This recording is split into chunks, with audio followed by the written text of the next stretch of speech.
Pada Jumat 19 Agustus lalu, KPK telah mengamankan 8 orang melalui operasi tangkap tangan di wilayah Lampung, Bandung, dan Bali. Adapun OTT ini adalah penangkapan terhadap rektor dan 6 petinggi dari Universitas Lampung. Penangkapan pertama yang dilakukan di Bandung, yang ditangkap adalah rektor, ketua senat, dan kepala biro perencana dan humas, beserta ajudan rektor. Penangkapan ini berkaitan dengan praktek suap dan gratifikasi penerimaan mahasiswa baru jalur mandiri tahun 2022 di Universitas Lampung dengan barang bukti berupa kartu ATM, buku tabungan sebesar 1,8 miliar. Penangkapan yang kedua ini dilakukan di Lampung, di mana ditangkap seorang oknum dosen, dekan Fakultas Teknik dan wakil rektor 1 dari universitas tersebut. Di mana pada OTT ini KPK mengamankan uang tunai senilai 414 juta rupiah, slip setoran deposito 800 juta, kunci safe deposit box berisi emas yang ditaksir nilainya 1,6 miliar, dan penangkapan terakhir itu di Bali, KPK menangkap pelaku si pemberi suap dari sektor swasta. Dari hasil penyelidikan sementara yang dilakukan oleh KPK menetapkan 4 orang dari mereka sebagai tersangka. Siapa saja? Ada rektor, wakil rektor 1, ketua senat, dan 1 orang dari sektor swasta. Dengan total suap kurang lebih 5 miliar. Menurut KPK, rektor memiliki kewenangan dalam menentukan jalur masuk mandiri, di mana selama proses rekrutmen jalur masuk tersebut, rektor turut andil dalam menentukan kelulusan mahasiswa baru, di mana rektor memerintahkan WR1 dan Kabiro Perencanaannya untuk menyeleksi secara personal terkait orang tua calon mahasiswa yang sanggup untuk menyerahkan sejumlah nominal uang sekitar 100 sampai 350 juta, di mana biaya ini di luar biaya resmi yang disampaikan oleh kampus. Dari kasus yang baru saja terjadi ini, kita bisa melihat bahwa korupsi bisa terjadi di mana saja, dilakukan siapa saja, termasuk seorang rektor di perguruan tinggi, di mana mestinya perguruan tinggi adalah institusi yang menghasilkan orang-orang yang berintegritas. Pada edisi kali ini, Dialog Publika Hukum dan Kebijakan Penyelenggaraan Negara, edisi Kamis 25 Agustus 2022 akan mengangkat tema korupsi di perguruan tinggi.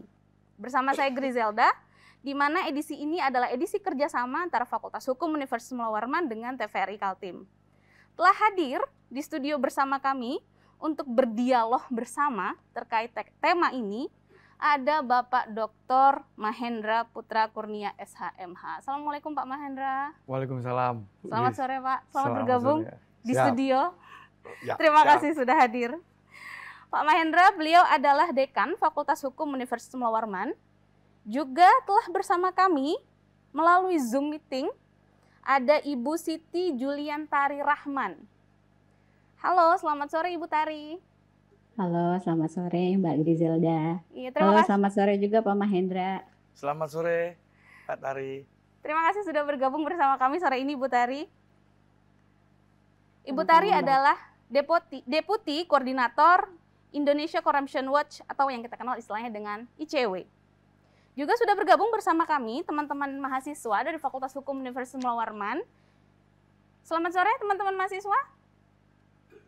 Jangan lupa untuk turut aktif pada dialog kita hari ini. Ya, sebelum kita membahas lebih lanjut mengenai tema hari ini yaitu korupsi di perguruan tinggi dengan para narasumber, kita akan menyaksikan terlebih dahulu tayangan yang sudah disiapkan oleh tim redaksi berikut ini.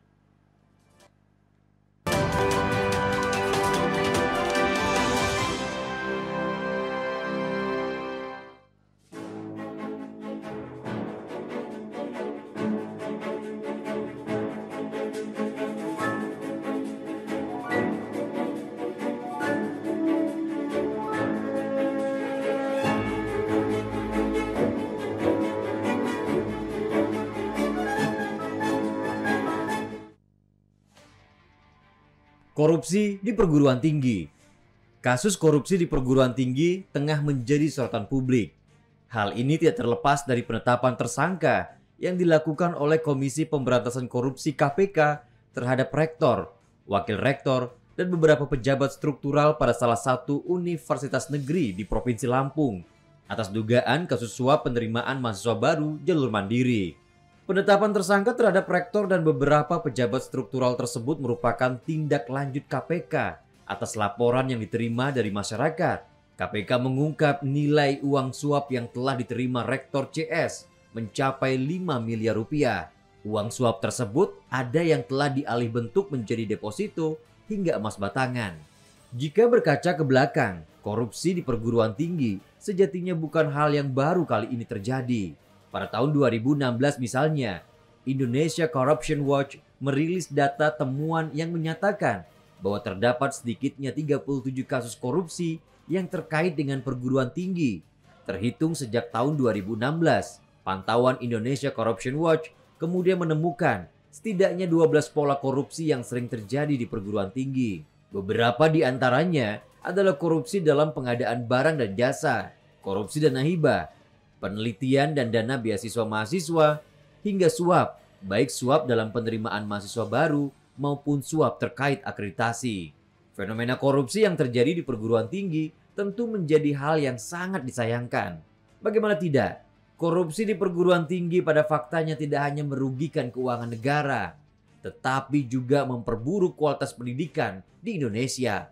Pertanyaan yang kemudian muncul adalah, kenapa perguruan tinggi yang seyogyanya menjadi pihak dalam upaya pemberantasan korupsi, tetapi justru dapat menjadi lumbung terjadinya korupsi? Bagaimana sistem hukum nasional kita mengatur soal tindak pidana korupsi yang terjadi di perguruan tinggi? Serta bagaimana pula seharusnya pemerintah dan masyarakat menyikapi fenomena korupsi di perguruan tinggi tersebut? Saksikan jawaban selengkapnya dalam Dialog Publika Hukum dan Kebijakan Penyelenggaraan Negara edisi hari ini.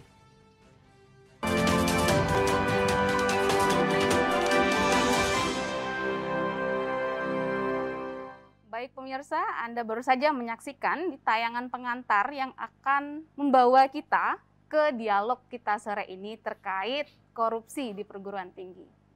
Mungkin diskusi pertama akan saya ke Bu Tari dulu ya Pak Dekan, izin.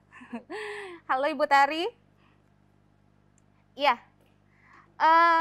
Iya, oke. Iya, Mbak. Iya, menarik sebenarnya apa yang disampaikan di pengantar tadi bahwa tahun 2016 ICW merilis setidaknya sudah ada 37 kasus korupsi di perguruan tinggi. Nah, ini praktek-praktek korupsi seperti apa sebenarnya yang menjadi temuan oleh ICW di tahun 2016 ini? Ya, makasih Mbak Griselda.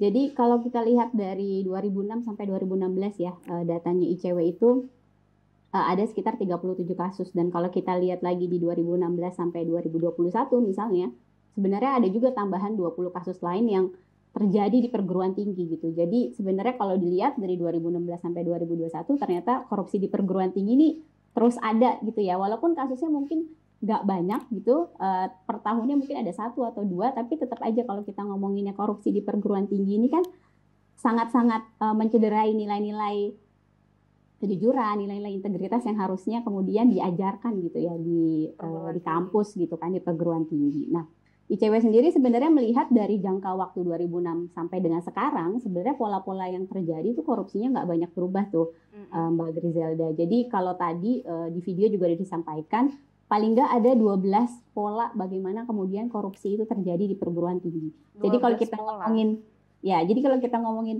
kasusnya Unila ini hanya satu dari sekian banyak korupsi yang terjadi di perguruan tinggi. Gitu. Wow, oke.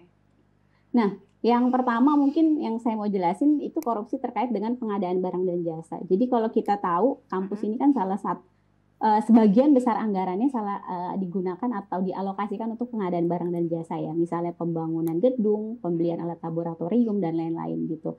Nah, mirisnya ternyata juga sebagian besar korupsi di perguruan tinggi ini juga terkait pengadaan barang dan jasa gitu. Jadi kalau kita misalnya masih ingat ya, di tahun 2016 juga dulu pernah terjadi di UNER gitu. UNER itu ngebangun satu, seingat saya rumah sakit fakultas, rumah sakit universitas, dan itu ternyata diketahui kemudian terjadi korupsi di dalamnya, dan itu ditindak oleh KPK gitu ketika itu. Mhm. Kemudian kalau untuk modus yang lain gitu ya, atau pola lain itu korupsi dana hibah pendidikan dan CSR. Kita tahu sekarang kampus kan bisa menerima dana hibah maupun dana CSR, ya, dana hibah pendidikan. Nah, ternyata dana hibah dan CSR yang tujuannya untuk memajukan pendidikan atau kualitas pendidikan di perguruan tinggi ini juga nggak luput juga nih dari korupsi gitu. Salah satu kasusnya kalau kita lihat pernah terjadi di Universitas Kristen di Tentena di tahun 2013 ya, kalau nggak salah itu sampai ditindak penegak hukum juga. Itu terlihat bagaimana kemudian dana hibah pendidikan yang diberikan dari APBN itu ternyata dikorupsi juga gitu. Jadi akhirnya tujuannya untuk peningkatan kualitas pendidikan itu juga nggak tercapai. Begitu juga dana CSR gitu ya. Ini di UNSUD, di Universitas Jenderal Sudirman misalnya, itu juga pernah kejadian tuh dana CSR-nya kemudian dari PT Aneka Tambang dikorupsi ketika itu gitu.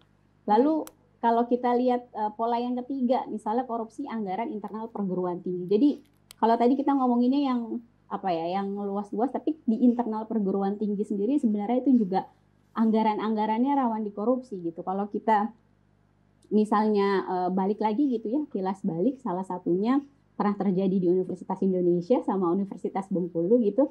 Jadi ketika itu salah satu bendahara fakultasnya akhirnya dihukum gitu 8 tahun seingat saya di FHUI itu ya karena terbukti melakukan korupsi sekitar 2,8 miliar gitu. Caranya gimana mereka korupsi? Jadi dia menambahkan angka di tiap kwitansi yang mau dicairin. Jadi kalau seandainya kwitansinya harus 88 juta, kemudian ditambahin angka 3 misalnya di depannya, jadi 388 juta. Nah itu baru 3 pola gitu ya. Jadi bentuk yang ini hanya salah satu pintu saja ya, kalau bisa dibilang seperti itu. Banyak pintu-pintu yang lain yang memungkinkan adanya praktek-praktek korupsi di perguruan tinggi, gitu yang ingin disampaikan oleh Ibu Tari. Iya, benar, Mbak Griselda. Nah, di antara pola-pola tersebut, ada dari yang disampaikan Ibu Tari tadi, pengadaan barang dan jasa, hibah CSR, apakah itu ada hierarki? Maksud saya, apakah memang yang paling potensial itu di bidang pengadaan jasa itu merupakan praktek yang paling potensial mungkin dari temuan ICW? Sebenarnya kalau kita ngomongin dari segi nilai, mungkin terlihat korupsi di pengadaan barang dan jasa akan sangat besar nilainya ya. Karena proyek-proyek di kampus itu kan juga lumayan sekarang, miliaran gitu ya, ratusan juta gitu. Itu mungkin dari segi nilai dan juga banyak kasus. Tapi itu juga tidak bisa kita tidak indahkan juga nih kasus-kasus lain gitu ya. Misalnya tadi ada suap menyuap bukan hanya dalam penerimaan mahasiswa baru, tapi misalnya ada gratifikasi atau suap menyuap antara dosen dan mahasiswa gitu ya. Atau suap menyuap saat mendapatkan akreditasi. Mungkin jumlahnya tidak sebesar pengadaan barang dan jasa, tapi tentu praktik ini juga sangat tidak dibenarkan gitu. Karena praktik yang banyak, walaupun nilainya kecil, itu juga lama-lama jumlahnya juga bisa banyak gitu. Bayangin misalnya kalau kita lihat penerimaan mahasiswa baru aja, kalau kita rata-ratain misalnya nggak usah di ratusan juta gitu ya, 50 juta satu orang, 10 juta satu orang, ada berapa ratus orang tua murid, orang tua sih yang kemudian pengen banget anaknya masuk kampus yang bagus gitu kan. Itu udah dikali sekian aja itu udah bisa miliaran atau bahkan miliaran, mungkin bisa triliunan kalau di Indonesia. Iya, menarik apa yang disampaikan Ibu Tari. Sedikit-sedikit itu ketika dikalkulasi maka jumlahnya juga luar biasa ya Bu Tari ya. Saya ke Pak Dekan. Pak Dekan, tadi apa yang disampaikan Ibu Tari bahwa memang praktek-praktek tersebut ada. Bahkan ICW menemukan terbagi menjadi 12 pola yang tadi 4 atau 5 tadi coba disampaikan oleh Bu Tari. Pak, perguruan tinggi ini kan salah satu pihak yang turut aktif dalam memberantas korupsi seperti itu. Tapi justru kenapa ada Pak praktek-praktek seperti ini? Ya, terima kasih Bu Griselda dan Bu Tari tadi ya. Memang benar, jadi gini, saya akan memulainya dulu dari tahun 99 ya kira-kira ya. 99. Ketika ada Undang-Undang 2899 kalau nggak salah, saya lupa. Tentang penyelenggaraan yang bebas KKN. Di situ udah diingetin tuh. Udah diingetin di pasal 2-nya kalau nggak salah. Udah diingetin salah satu yang punya kebijakan strategis itu masuk dalam sebagai penyelenggara negara adalah pimpinan perguruan tinggi negeri. Pimpinan perguruan tinggi negeri. Ya. Itu undang-undang itu kan kemudian muncul bersama dengan undang-undang korupsi. Tindak pidana korupsi. Kan seperti itu. Lalu kemudian berjalan sampai dengan sekarang. Artinya sebenarnya begini, negara ini sebenarnya udah mengingatkan nih, hati-hati bahwa korupsi bisa terjadi di berbagai macam sektor, berbagai macam tempat, dan berbagai macam modus yang ada. Nah, lalu kemudian kita masuk ke perguruan tingginya. Di dalam undang-undang perguruan tinggi, pada dasarnya kita memang diberikan beban untuk melakukan yang namanya tridharma perguruan tinggi. Memang terlihat seperti itu. Tetapi sesungguhnya di dalam sebuah bangunan perguruan tinggi, dia tidak hanya menyelenggarakan tridharma perguruan tinggi juga, tetapi juga ada aspek penyelenggaraan, penyelenggaraan manajerial yang di sini tadi yang disebutkan Bu Tari tadi. Di sini posisinya kenapa bisa korupsi itu ada di dalam perguruan tinggi? Karena kita nggak hanya sekedar melakukan pendidikan, penelitian, dan pengabdian pada masyarakat saja, enggak cuma itu, tetapi di dalamnya ada aspek manajerial. Yang mana itu juga melibatkan uang yang besar. Contoh di Universitas Mula Warman saja tempat kita nih, setahun itu PNBP-nya ada sekitar 200 sampai 250 miliar. Universitas Mula Warman. Unmul saja, Unmul yang di sini nih. Bisa dibayangkan tuh, di depan kita ada uang 250 miliar posisinya. Kita yang mengelola. Kita yang mengelola nih. Ya, saya sendiri sebagai bagian dari Universitas Mula Warman, Fakultas Hukum misalnya, di depan saya setiap tahunnya itu 4 sampai 5 miliar. Itu porsi saya yang mengelola. Fakultas Hukum. Fakultas Hukum itu yang mengelola. Nah, sekarang bayangkan posisinya dalam keadaan seperti itu, karena universitas sekali lagi sesungguhnya dia bukan hanya untuk menyelenggarakan pendidikan saja, tapi di dalamnya juga ada aspek manajerial. Nah, disinilah peluang potensi terjadinya yang namanya praktek-praktek korupsi. Karena memang di dalam menjalankan manajerial, penyelenggaraan perguruan tinggi itu ada perputaran uang yang beredar. Termasuk tadi betul ketika kita bicara bahwa dalam 1 tahun saja pengadaan barang dan jasa itu bisa 40 sampai 50% dari uang yang dikelola oleh perguruan tinggi. Kalau 200 miliar, katakanlah seperti itu, berarti berapa? Untuk pengadaan barang dan jasanya? Sekitar 100 miliar. Itu besar. Untuk Fakultas Hukum saja misalnya, itu kalau saya pegang sekitar 4 miliar, berarti kalau 30-40%-nya berarti kan sekitar 1,7 sampai 2 miliar. Itu digunakan untuk pengadaan barang dan jasa. Kalau memang pengadaan barang dan jasa adalah pola yang memang sangat nampak untuk potensi terjadinya korupsi. Karena itu benar-benar terjadi. Dan itu terjadi. Dan itu benar-benar terjadi bosnya. Nah, makanya salah satu posisi yang paling utama ketika kita bicara pemberantasan korupsi itu sebetulnya ya ada di orang-orang yang berada di manajerial perguruan tinggi itu sendiri. Berintegritas nggak dia? Wah, menarik. Mampu nggak dia menahan godaan-godaan seperti itu? Karena mungkin dia nggak mau, tapi dari eksternal ada. Seperti yang contohnya ini, mungkin dia nggak mau. Mungkin dia nggak mau nih. Mungkin dia nggak mau. Tapi eksternal datang nih. Tolong dong, ini dong, anak saya dong, masuk dong, segala macam. Dengan iming-iming, ya akhirnya kalau dia nggak mampu untuk menahan godaan itu, ya udah lepas dia posisinya. Oke, saya ke Bu Tari sebentar, Pak. Oke, Bu Tari, tadi apa yang disampaikan oleh Pak Dekan bahwa memang nilai perputaran di universitas sendiri memang jumlahnya besar dan ada aspek-aspek manajerial yang ada di dalam situ. Nah, tapi menurut ICW, sistem hukum nasional kita sendiri ini bagaimana sih mencegah, belum sampai menindak ya, tapi mencegah praktek-praktek korupsi di perguruan tinggi sendiri. Sistem hukum kita memfasilitasi atau tidak menurut Ibu Tari? Ya, makasih Mbak Grisela. Tadi saya sepakat ya sama Pak Mahendra. Poin manajerial itu sangat penting tuh di kampus. Karena memang benar, bukan tridharma aja ya. Nah, tapi kalau kita ngelihatnya sistem hukum di Indonesia sendiri, sebenarnya menurut saya banyak instrumen hukum di Indonesia atau aturan gitu ya, yang sebenarnya sudah memfasilitasi untuk mencegah terjadinya korupsi gitu. Misalnya kalau kita ingat, di Indonesia kita udah punya Undang-Undang Keterbukaan Informasi, Undang-Undang nomor 14 tahun 2008 gitu ya.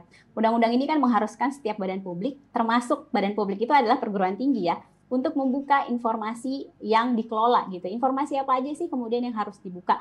Salah satunya adalah bagaimana pengelolaan keuangannya, bagaimana kemudian hasil kerjanya gitu. Nah, informasi-informasi ini kalau termasuk informasi pengadaan ya. Nah, informasi-informasi ini kan sebenarnya kalau dibuka bisa mengurangi potensi terjadinya kecurangan gitu. Mungkin kita belum ngomongin korupsi, tapi ketika informasinya dibuka, masyarakat tahu, mahasiswanya tahu, akhirnya bisa tahu nih, oh ternyata kampus saya dengan uang sekian itu akan membelanjakan uangnya untuk apa aja sih. Dan kalau seandainya di situ ada keanehan atau kok kayaknya kemahalan ya, kok kayaknya ini kok berlebihan ya anggarannya, atau jangan-jangan ternyata pas dilihat di kampus kok ternyata nggak ada ya barang atau jasanya gitu. Nah itu kan mekanisme pengawasan yang bisa terjadi gitu ya kalau seandainya informasinya dibuka.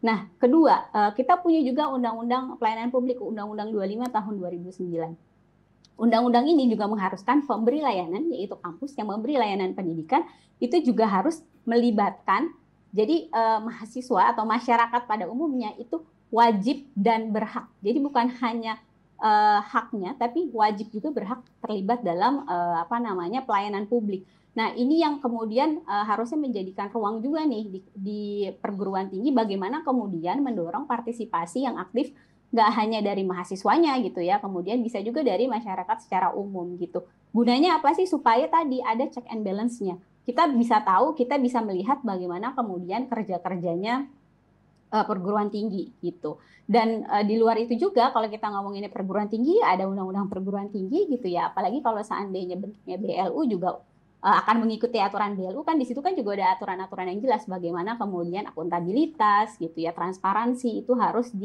menjadi poin yang penting gitu. Nah, sayangnya kalau kita berkaca dari pengelolaan perguruan tinggi pada umumnya ya, dan beberapa kasus yang kemudian sempat ICW dampingi gitu, ternyata informasi-informasi yang tadi saya sebutkan itu cukup sulit diakses oleh mahasiswa bahkan gitu ya. Banyak kemudian orang-orang yang di dalam kampus sendiri tuh nggak pernah tahu tuh detailnya gitu. Bahkan waktu itu ICW sempat kemudian sama Universitas Indonesia ya, ketika itu memang sudah cukup lama mengajukan permintaan informasi, sampai akhirnya kami sengketa informasi di Komisi Informasi Pusat, dan akhirnya keputusannya adalah informasi yang kita minta berupa laporan pertanggungjawaban keuangan yang dikelola oleh Universitas Indonesia adalah informasi publik gitu, dan harus dikasih. Jadi akhirnya kita baru dapat tuh salinannya, LPJ-nya, uangnya digunain buat apa aja sih, seperti apa sih penggunaannya gitu. Tapi itu kan jangka waktunya lama gitu ya. Prosesnya dari kita minta informasi sampai akhirnya mendapatkan informasi melalui Komisi Informasi itu sampai 2 tahun seingat saya.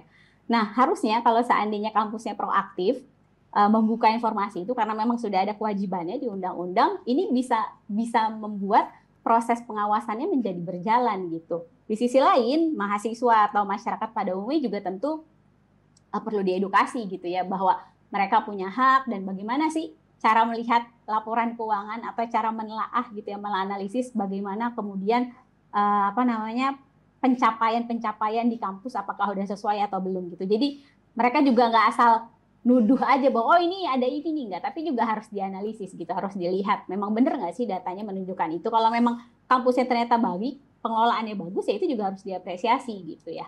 Jadi Mbak Tari pun mendapatkan data tersebut by request. Yes, kalau kasus yang sama UI kita akhirnya dapat setelah ada adjudikasi di Komisi Informasi Pusat. Okay. Jadi prosesnya tuh lama tuh Mbak. Oke, Pak Mahendra, saya ke Pak Mahendra. Bagaimana Pak? Apakah pengelolaan keuangan itu, ini kita bicara perguruan tinggi secara umum, apakah pengelolaan keuangan, pelayanan publik dengan pelibatan masyarakat itu dilakukan di perguruan tinggi? Itu lihat, oke. Tadi kan saya bicara pintu masuknya dulu ya. Oke. Pintu masuknya memang luar biasa sekali nih, potensi-potensi yang memungkinkan terjadinya korupsi dan tindak-tindak pidana lainnya yang ada di universitas. Oke. Nah sekarang posisinya ketika kita bicara bagaimana implementasi dari berbagai macam aturan-aturan yang tadi kita bahas nih, mulai dari undang-undang Tipikor sendiri, undang-undang penyelenggaraan kekayaan bebas KKN, lalu kemudian karena kita ini adalah BLU, berarti harus mengikuti peraturan mengenai BLU, lalu kemudian keterbukaan informasi publik, pelayanan publik dan segala macam ya. Nah sekarang pertanyaannya adalah apakah semua universitas memahami itu dulu sebagai sebuah kewajiban? Ya, saya bisa menyampaikan hampir 19 tahun saya bergerak di circle universitas ini, nggak semuanya paham. Tidak semuanya paham? Tidak semuanya paham. Tidak semuanya mengerti bahwa itu sebagai sebuah kewajiban. Contoh misalnya, kita sendiri, Bu Gris sendiri tahu nggak berapa anggaran milik universitas kita? Kalau nggak saya kasih tahu tadi. Barusan ini. Lah iya. posisinya. Seharusnya itu kan sesuatu yang sifatnya transparan. Ini digunakan untuk apa, ini digunakan untuk apa. Coba saja minta. Beberapa kali mahasiswa juga melakukan demonstrasi transparansi anggaran kemahasiswaan. Toh juga nggak terlalu banyak mendapatkan informasi yang cukup. Kan posisinya kan begitu. Nah, jadi bisa dikatakan implementasi dari semua aturan-aturan yang tadi itu belum berjalan dengan maksimal di level universitas, terutama pengelolaan keuangannya. Pengelolaan keuangannya ya, bagaimana kita masih menemukan markup, menemukan pemalsuan nota. Nggak usah jauh-jauh deh, kadang-kadang kita yang dipalsukan itu nota kwitansi nasi kotak. Loh kalau 10 kali ya lumayan, kan begitu. Harga nasi kotak 15.000 dikasihnya 20.000, dibelikan ini kwitansi kan sekarang bisa dibuat dan segala macam, dipalsukan segala macam, masuk SPJ 20.000 posisinya, tapi itu berulang-ulang. Dalam setahun kita bisa rapat sampai 20-30 kali. Berapa potensi yang timbul? Bukan potensi lagi, udah terjadi. Oke Pak Dekan, udah terjadi. Kita tahan dulu. Posisinya di situ kan memang udah terjadi. Oke, siap. Kita iklan sejenak. Pemirsa, kami akan kembali lagi.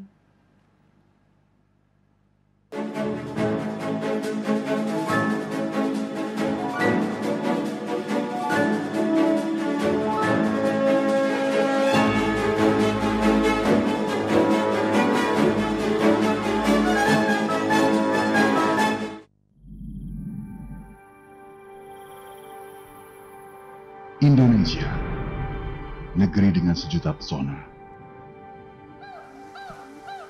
Kebinekaan menghiasi negeri.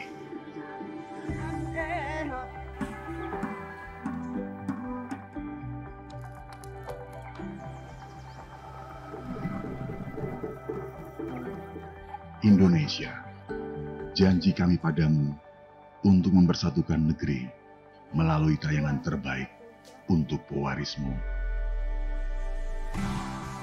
Selanjutnya, agar semuanya tetap terjaga demi masa depan generasi yang lebih baik.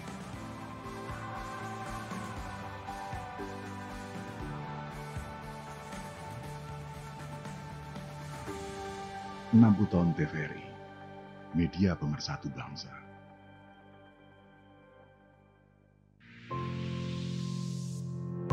Sebuah persembahan dari bumi Borneo.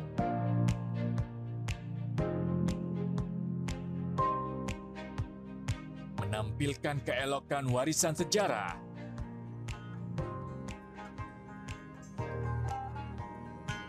Mahakarya budaya tradisional bersatu padu dengan budaya modern.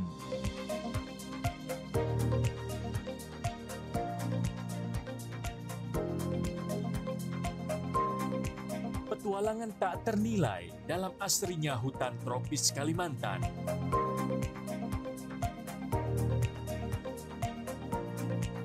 Berpadu debur ombak menyisir di atas pasir nan lembut.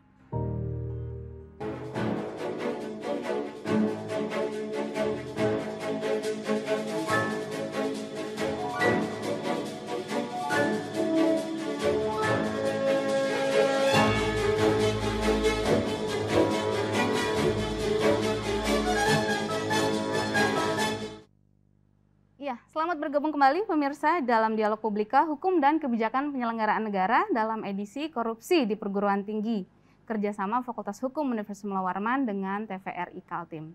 Saya ke Pak Dekan lagi.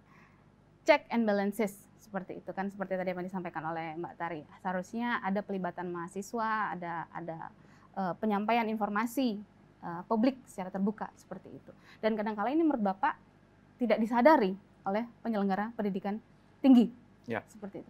Nah, kira-kira apa yang harus dilakukan agar mereka paham bahwa memang itu seharusnya menjadi tanggung jawab si penyelenggara perguruan tinggi tersebut? Ya, sebetulnya begini ya. Ketika kita bicara aspek pengawasan terhadap pengelolaan perguruan tinggi, terutama dari aspek keuangannya kan, pengelolaan perguruan tinggi itu bicara di dua aspek ya. Ada pengelolaan untuk akademik dan yang satu lagi non akademik. Nah, untuk non akademik sendiri pun sebenarnya juga sudah termasuk keuangan di situ ya. Itu sudah ada beberapa mekanisme-mekanisme yang diberikan oleh peraturan perundang-undangan. Sebagai contoh misalnya, setiap perguruan tinggi pasti punya satuan pengawas internal. Nah, itu salah satu tugasnya adalah bagaimana dia melakukan pengawasan terhadap circle atau perputaran yang sifatnya non akademik. Oke. Nah, persoalannya sekarang adalah apakah pengawasan internal itu sudah berjalan dengan maksimal atau belum? Belum. Mungkin sudah maksimal, tapi nggak dilaksanakan oleh yang diawasi. Atau mungkin ada juga yang di tempat lain mungkin ya ada pengawasan yang mungkin belum berjalan juga dengan maksimal juga. Entah mungkin karena orang-orangnya yang tidak memiliki kompetensi yang cukup baik untuk di situ, tidak berintegritas dan segala macamnya. Itu dari sisi internal. Ada juga pengawasan dari Inspektur Jenderal. Karena kita berada di bawah Kementerian Pendidikan, otomatis kita juga berada di bawah pengawasan dari Inspektur Jenderalnya. Banyak, semua universitas pasti pernah memiliki masalah dengan pengelolaan non-akademiknya, terutama aspek keuangan, yang kemudian menjadi temuan-temuan dari baik itu SPI atau dari Inspektur Jenderal. Ada yang bisa diselesaikan, ada yang terpaksa harus digeser ke aparat penegak hukum karena mungkin jauh unsur tindak pidananya sangat kuat sekali posisinya. Nah, persoalannya adalah sekarang adalah bagaimana caranya membuat perguruan tinggi ini semuanya ya menjadi lebih aware, menjadi lebih waspada terhadap bahwa korupsi itu bisa terjadi di mana saja dan bisa menyasar kepada siapa saja, baik itu entah itu mahasiswanya, entah itu dosennya, entah itu tenaga kependidikannya, baik yang ASN ataupun non ASN, bisa kena kepada siapa saja. Nah, persoalannya sekarang adalah apakah perguruan tinggi pun juga memberikan banyak semacam pemahaman secara internal terkait dengan anti korupsi ini. Ya mungkin di Fakultas Hukum karena kita belajar anti korupsi, ya mungkin kita semua sudah paham nih. Tapi bagaimana di tempat yang lain? Apakah bendahara misalnya, dia juga diberikan yang namanya bukan hanya pelatihan menghitung uang, tapi juga bagaimana menyikapi atau menghadapi hal-hal yang sifatnya ada ancaman tindak pidananya. Kemungkinan ada tindak potensi tindak pidananya. Oke, saya ke Bu Tari Susatwa. Ya. Bu Tari, ya, Mbak. Ya, kita melihat bahwa sekarang sudah kejadian ya seperti itu. Sudah ada pimpinan perguruan tinggi yang ditangkap oleh KPK. Nah, bagaimana seharusnya pemerintah dan masyarakat terutama dalam menyikapi fenomena ini menurut Mbak Tari? Iya, makasih Mbak Grizalda. Tadi menurut saya pertama ini kan hanya puncak gunung es ya. Kalau kita bilang korupsi di perguruan tinggi ini hanya salah satu kasus yang kemudian terungkap, kemudian naik ke media gitu ya, dan ramai dibicarakan saat ini. Nah, sebenarnya ke depan yang paling penting adalah selain kemudian melakukan penindakan dari kasusnya gitu ya, dengan tadi jelas, transparan gitu ya, akuntabel prosesnya, tapi juga yang menjadi PR adalah bagaimana kemudian mendorong perguruan tinggi negeri ini menjadi lebih bebas korupsi gitu. Tadi beberapa poinnya sudah disampaikan oleh Pak Mahendra, tapi poin lain yang saya juga mau sampaikan, sudah banyak instrumennya ya, baik itu pengawasan tadi, baik dari di internal dan di luar, tapi kemudian bagaimana juga pendidikan anti korupsi. Kalau kita ngomongin di kampus ini kan pendidikan anti korupsi sering ya. Kita ngelihat bahwa oh iya di kampus ini ada pendidikan anti korupsi, bahkan itu menjadi salah satu program unggulan. Sayangnya pendidikan anti korupsi yang terjadi di kampus adalah pendidikan anti korupsi yang kemudian antara dosen dan mahasiswanya. Pembahasannya, analisisnya itu terjadi di kelas. Tapi harusnya yang diangkat itu bagaimana kemudian membentengi kampus menjadi lebih anti korupsi. Karena kadang apa yang dibahas di kelas itu beda sama implementasinya di kampus. Kita bisa ngomongin di kelas pendidikan anti korupsi, kita bilang harus transparan, harus partisipatif, nggak boleh ada suap gitu ya. Tapi ternyata implementasi di kampusnya ada suap terjadi gitu ya. Ternyata ada markup gitu ya. Nah, jadi sejauh ini yang kalau kita lihat ya, trennya itu ya pendidikan anti korupsi oke, tapi ternyata pendidikan anti korupsi itu tidak diinternalisasi menjadi instrumen-instrumen atau mekanisme-mekanisme yang dijalankan di kampus untuk mencegah terjadinya korupsi gitu. Selain tadi ada pengawas, kan sebenarnya kalau kita ngomongin implementasi harusnya ya setiap orang, apalagi yang ada di tingkatan manajerial misalnya, itu kan harus paham juga bahwa oh ternyata tuh kalau saya nambahin angka di belakang kwitansi itu bermasalah loh. Oh ternyata kalau saya naikin harga dari misalnya 1.000 jadi 2.000 itu namanya markup loh gitu. Karena jangan-jangan ada sebagian orang yang kemudian di tingkatan tadi ya, orang-orang yang ada di tingkatan manajerial yang bersentuhan dengan pengelolaan keuangan gitu misalnya, atau baik pun maupun tidak, itu ternyata juga belum paham bahwa apa yang dia lakukan itu adalah korupsi. Gitu. Makanya jadi penyadaran atau bahkan edukasi bahwa ini loh bentuk korupsi dan gimana sih caranya biar nggak melakukan korupsi itu menjadi penting gitu. Selain membangun mekanisme-mekanisme yang ada, misalnya gimana kampus bisa menerapkan manajemen anti suap gitu ya. Kita tahu udah ada tuh sistem manajemen anti suap, ada ISO-nya. Kemudian kalau kita ngomongin juga standar yang ada di Indonesia, sekarang juga KPK kan sebenarnya juga mendorong ada unit pengendali gratifikasi di tingkatan kampus. Bagaimana mengefektifkan unit pengendalian gratifikasi ini gitu ya. Sehingga bukan hanya ada aja nih, tapi memang bekerja. Kalau memang ada dosen, rektor, dekan gitu ya yang tiba-tiba dikasih tiket jalan-jalan keliling Indonesia atau keluar negeri gitu ya, itu kan nggak bisa serta-merta langsung diterima aja tuh. Harus dilaporin dulu kan, karena aneh juga kenapa tiba-tiba ada orang yang mau ngasih gitu ya. Kalau nggak karena posisinya dia sebagai dekan, rektor, atau mungkin dosen yang mungkin berpengaruh ke depan kan, menentukan nilai, menentukan segala macam gitu. Nah jadi menurut saya poinnya salah satunya itu juga sih, Mbak Griselda. Oke. Ya, nah itu dia, makanya tadi saya bilang kan posisinya pemahaman dari orang-orang yang dalam perguruan tinggi ini belum semuanya memiliki awareness terhadap anti korupsi itu tadi. Termasuk di Universitas Mula Warman? Pastinya. Bohong kalau di Unmul nggak terjadi yang begitu. Bawa sini orangnya kalau dia berani bantah kalimat saya. Oke, tahan dulu Pak, kita sekarang ke mahasiswa yang sudah tergabung. Mahasiswa pasti sudah semangat juga untuk ikut dalam diskusi. Halo teman-teman mahasiswa. Silahkan yang ingin bertanya kepada Bapak Dekan maupun ke Ibu Tari.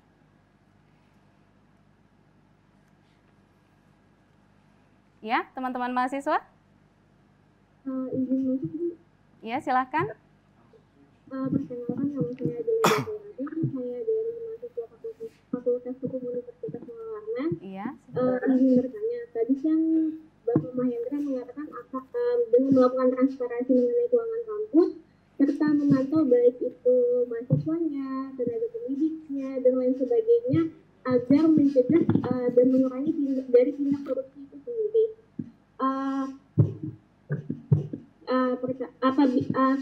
Menurut saya, apabila nantinya hal tersebut dilaksanakan, mungkin akan berjalan dengan baik. Tetapi ada sedikit dari mahasiswanya. Terkadang ada dari oknum beberapa mahasiswa sendiri ragu untuk melaporkan hal tersebut, Bu. Dikarenakan mereka tuh mempunyai pemikiran jika mereka melaporkan terkait tindak korupsi yang mungkin dilakukan oleh dosen mereka sendiri, nantinya itu akan berpengaruh untuk nilai akademis mereka sendiri, Bu.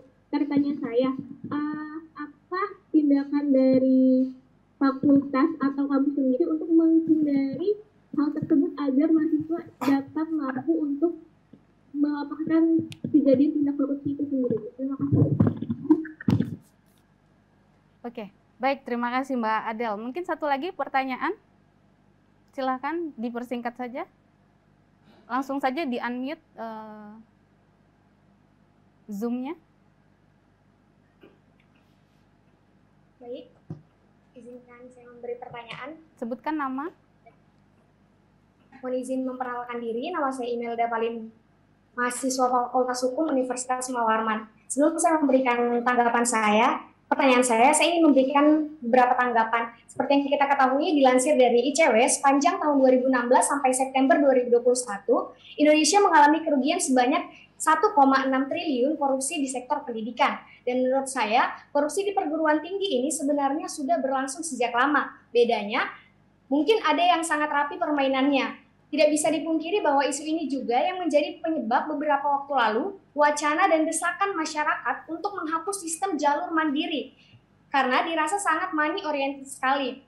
Dan suap ini, terkait suap menyuap di kursi perkuliahan ini juga mengorbankan kampus itu sendiri menurut saya. Mengapa? Karena anak-anak mahasiswa baru pada umumnya yang diterima adalah mereka yang memenuhi parameter akademik yang baik, entah itu melalui jalur SNMPTN yang menggunakan nilai dan portofolio, serta SBMPTN yang menggunakan nilai murni. Oke, Melalui pertanyaannya, ujian, marwah kampus itu sendiri pun bertumbuh pada kualitas mahasiswa yang diserap oleh kampus. Yang dimana kita semua sudah tahu bahwasannya korupsi yang memberikan dampak buruk bagi masyarakat, terutama ketimpangan sosial bagi masyarakat. Oleh karena itu, seharusnya institusi pendidikan harus benar-benar transparan dalam memanajemen tata kelola penyelenggaraan pendidikan serta menerapkan birokrasi yang jujur dan bertanggung jawab dalam bekerja dalam instansi perguruan tinggi, karena perguruan tinggi notabene-nya menjadi institusi yang menghasilkan orang-orang yang berintegritas. Dan yang ingin saya tanyakan adalah, di awal kita sudah menyinggung mengenai transparansi. Bagaimana metode yang baik dalam pemberian transparansi kepada mahasiswa itu sendiri? Sekian dan terima kasih. Oke, terima kasih Mbak Imel dan Mbak Adel. Mungkin nanti langsung dijawab saja oleh oleh Pak Dekan dulu sepertinya, karena ini pertanyaannya Adel. Mahasiswa melihat ada praktek korupsi seperti itu di internal fakultas, tapi dia ragu untuk melapor. Nah, kira-kira ini bagaimana menurut Pak Dekan? Ya, mekanismenya kan sudah ada ya, mekanisme hal-hal yang seperti itu, mekanisme pengaduannya kan ada nih. Bisa internal ke fakultasnya. Dan di setiap universitas manapun pasti punya pengaduan, terutama pengaduan tersebut bisa ditujukan kepada satuan pengawas internal tadi. Karena memang tugasnya salah satu tugasnya untuk seperti itu kan posisinya. Atau juga bisa langsung laporkan saja langsung dengan disertai bukti-bukti yang cukup ya. Betul. Laporkan saja langsung ke Kementerian Pendidikan sebagai atasan dari atau bagian dari universitas-universitas, terutama yang negeri ya, posisinya seperti itu. Karena kita pasti akan memiliki garis koordinasi dengan kementerian. Jadi sebenarnya banyak caranya, hanya saja memang harus betul-betul memiliki bukti yang cukup kuat untuk laporan-laporan seperti itu, karena jangan sampai nanti malah jadi fitnah kan begitu. Oke. Saya ke Ibu Tari. Ya, bagaimana respon Ibu terkait dua pertanyaan dari mahasiswa?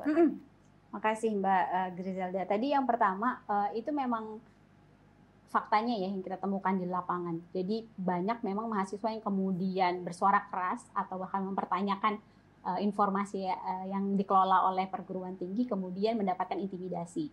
Bukan hanya konteksnya kemudian nilainya jadi jelek atau bahkan dia tidak diluluskan, termasuk kemudian diskors. Dan berapa kali juga kami sempat mendampingi mahasiswa-mahasiswa ini gitu di beberapa kampus negeri.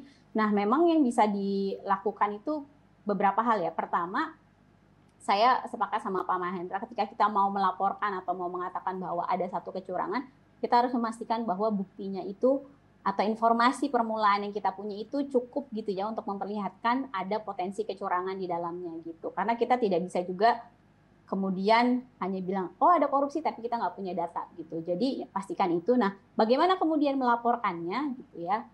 Karena takut nih kalau ngelaporin. Nah, menurut saya kanal-kanal yang disediakan saat ini sudah mengakomodir pelaporan yang tidak perlu menyampaikan nama teman-teman gitu ya. Misalnya kalau kita kalau di kampus ada whistleblowing system gitu, ada mekanismenya, itu bisa melapor ke sana gitu ya. Walaupun dari beberapa kasus kadang kalau nggak berjalan juga ya nggak ditindaklanjuti gitu ya. Tapi kanal lainnya juga ada. Misalnya kalau memang ada potensi dan kita punya data mau dilaporin ke penegak hukum gitu, ke KPK atau bahkan ke kepolisian gitu ya, itu bisa menjadi salah satu alternatif gitu. Atau sekarang kita tahu juga ada ombudsman juga itu menerima laporan. Mungkin kita nggak bisa bilang anti korupsi, tapi kita ada lihat potensi maladministrasi gitu ya, pejabat-pejabat di perguruan tinggi itu juga bisa dilaporkan ke sana gitu. Atau teman-teman kalau seandainya memang mau melaporkan ke ICW pun, ICW sebenarnya buka kanal juga untuk pelaporan masyarakat gitu ya. Jadi nanti bisa dilaporkan ke ICW dan nanti ICW yang akan melaporkannya kalau kita udah punya data yang lebih lengkap dan jelas dan menganalisis gitu ya, apa sih kecurangannya gitu, tanpa menggunakan nama pelapor gitu. Jadi bisa dibilang lebih aman gitu ya, dan terjaga gitu data dirinya gitu. Nah, kemudian yang kedua terkait metodenya, nah sebenarnya kalau kita mau mengacunya ke Undang-Undang Terbuka Informasi Publik, yang pertama harus ada di perguruan tinggi adalah PPID atau Pejabat Pengelola Informasi dan Dokumentasi. Itu adalah tahapan awal yang harus dibentuk tuh seharusnya, karena pejabat ini yang akan bertanggung jawab untuk menerima permohonan informasi, memberikan informasi yang diminta gitu. Saya kurang tahu ya, apakah di semua kampus itu sudah ada bagian informasi dan dokumentasinya. Belum ya Pak Hendra ya? Belum semuanya. Belum semuanya. Di Unmul belum ada ya Pak? Belum. Itu kewajiban, salah satu kewajiban undang-undang juga tuh kan, Badan Publik untuk punya PPID. Bahkan di ICW juga kita punya PPID karena itu kewajiban bagian dari Badan Publik gitu. Nah, itu pertama. Yang kedua, bagaimana kemudian cara penyampaiannya? Kalau kita mengacunya ke aturan tuh banyak cara yang bisa digunakan gitu ya. Yang terpenting adalah yang paling mudah dipahami oleh orang-orang yang akan mengkonsumsi informasi tersebut. Misalnya apa? Misalnya pertama ada informasi yang memang harus tiap bulan rutin diinformasikan. Misalnya progres program gitu ya, penggunaan uang itu harusnya secara proaktif dilaporkan tuh tiap bulan gitu ya. Melaporkannya kanalnya bisa macam-macam. Kalau seandainya ada website, silahkan dilaporkan melalui website.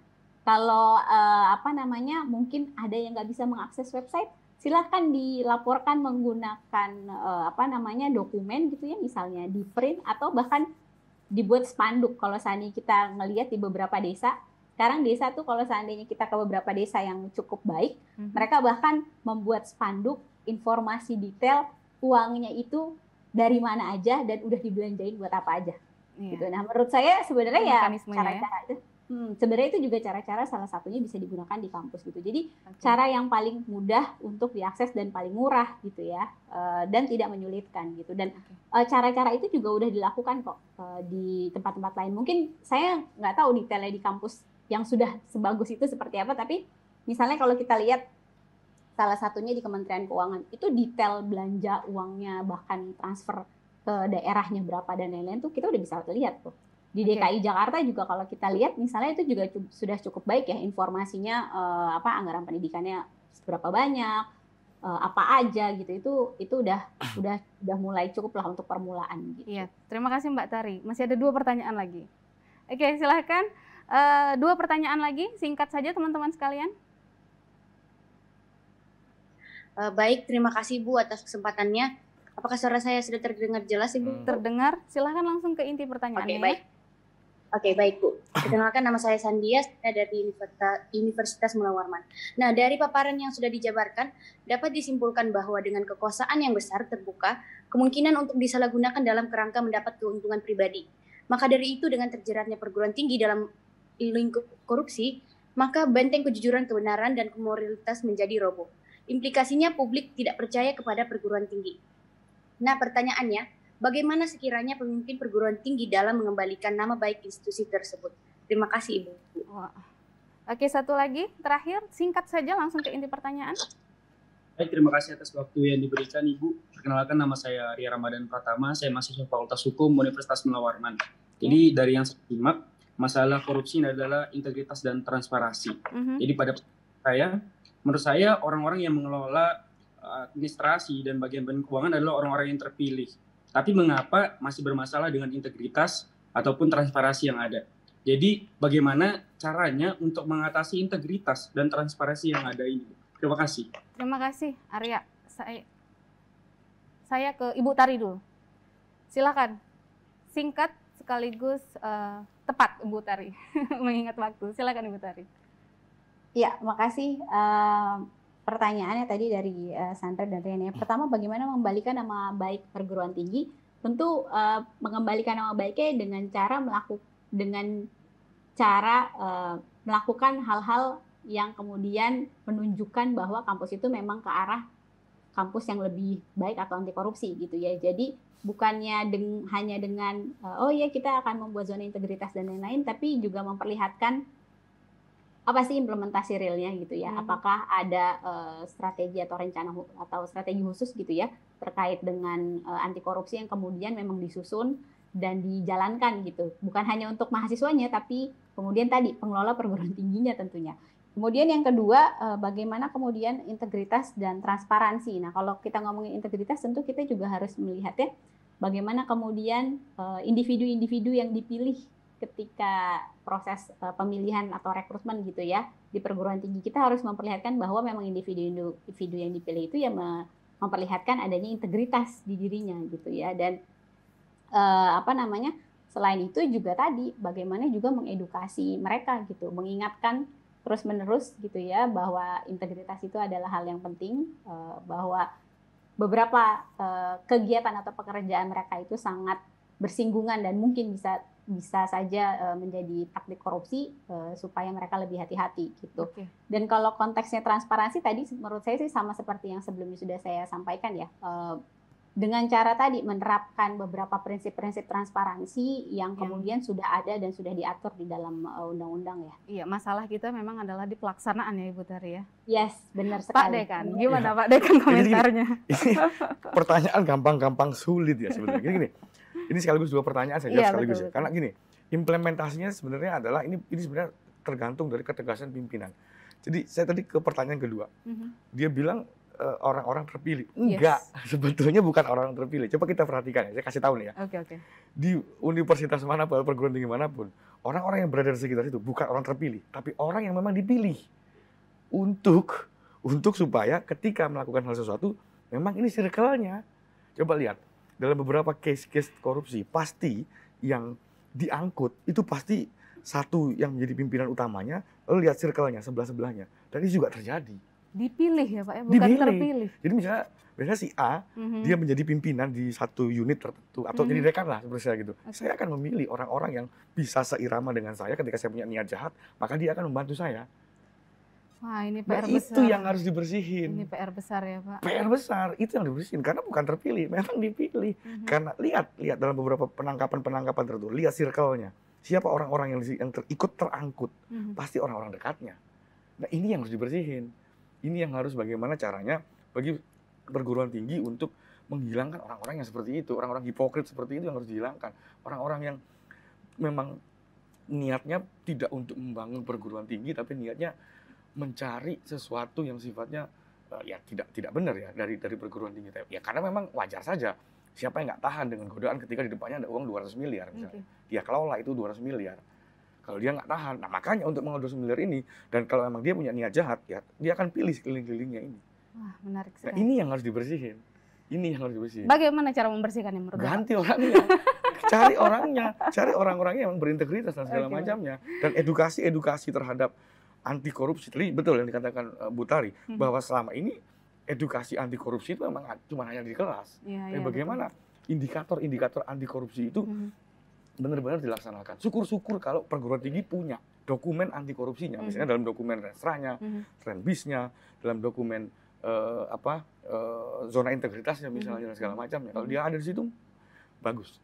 Jangan-jangan ada beberapa perguruan tinggi nggak punya itu, jadi dia nggak ngerti bagaimana caranya melakukan pencegahan anti korupsinya. Jangan-jangan di beberapa perguruan tinggi SPI-nya temannya juga melempem juga, yang harusnya mengawasi nggak bisa dia. Nah itu yang bagaimana caranya mengembalikan marwah perguruan tinggi. Jadi memang check and balance-nya, terutama untuk non-akademik ini menjadi hal-hal yang harus diperhatikan. Soal transparansi juga pasti akan ngikut. Kalau yang orang-orangnya yang nggak berintegritas ini sudah dibersihin, ya transparansi, keterbukaan dan segala macam itu pasti akan ngikut. Ini persoalannya kan di manajemennya ini, dan itu pasti satu circle posisinya. Luar biasa statement Pak Dekan, diganti orangnya. Saya harap jelas sekali untuk teman-teman sekalian ya. Ibu Tari, closing statement 1 menit, silakan. Iya, terima kasih Mbak Grisela. Menurut saya